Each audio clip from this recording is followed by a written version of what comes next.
সম্মানিত ভাইয়েরা, অর্থনীতি ফুকলা, ব্যাংক, বিমা সেক্টর, কর্পোরেশন সব ডাকাতি করে উদাও করে ফেলা হয়েছে। হ্যাঁ, আল্লাহ তাআলা চাইলে এই অস্থির উপরে একটা সৎ প্রশাসন যদি গড়ে ওঠে, সরকার যদি গড়ে ওঠে, তাইলে অস্থি যেটা পাওয়া গেছে, হাড্ডি যেটা পাওয়া গেছে, ওইটাকে ইনশাআল্লাহ তার অবয়ব দেওয়া যাবে, এটা সম্ভব। বাংলাদেশের সবচেয়ে শক্তিশালী ব্যাংক ছিল ইসলামী ব্যাংক বাংলাদেশ লিমিটেড। সৌভাগ্যক্রমে এই ব্যাংকের 6টি বছর বোর্ড অফ ডিরেক্টরসে আমার বসার সুযোগ হয়েছে। আমি ব্যাংককে দেখেছি, তখন ব্যাংকের ছিল সোনালী যুগ। এরপরে এই ব্যাংকে ডাকাত পড়লো, বিগত সরকারের উস্কানিতে, ষড়যন্ত্রে ডাকাত পড়ে ব্যাংকটা ডাকাতি করে নিয়ে গেল, ছিনতাই করে নিয়ে গেল।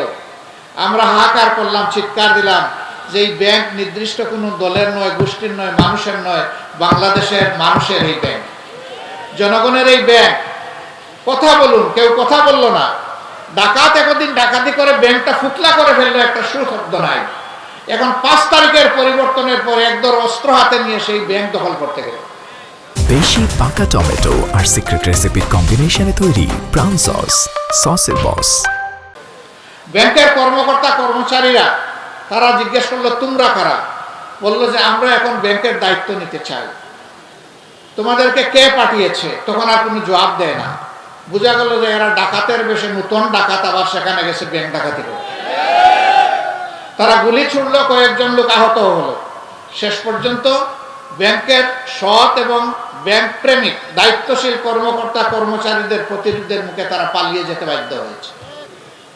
এখন কেউ কেউ বলেন এই ব্যাংক অমুক দল তমুক দল দখল করেছে। ব্যাংক দখল করা হয়নি, ব্যাংক তার মায়ের কুলে ফিরে আসবে ইনশাআল্লাহ।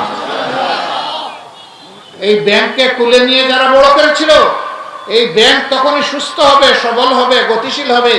বাংলাদেশের অর্থনীতির চাকাকে এই ব্যাংক সামনের দিকে চালিয়ে নিয়ে যাবে যখন সে তার মায়ের কুলে ফিরে আসবে। আমরা তার অপেক্ষায় আছি ইনশাআল্লাহ। আমার সম্মানিত ভাইয়েরা, বাংলাদেশ আমাদের প্রিয় দেশ। আসুন হিংসা বিদ্বেষের ঊর্ধ্বে উঠে, দল মতের ঊর্ধ্বে উঠে জাতীয় স্বার্থে আমরা ঐক্যবদ্ধ থাকি। যদি আমরা ঐক্যবদ্ধ থাকি, তাহলে দেশের বিরুদ্ধে কোনো ষড়যন্ত্র ইনশাআল্লাহ সফল হবে না।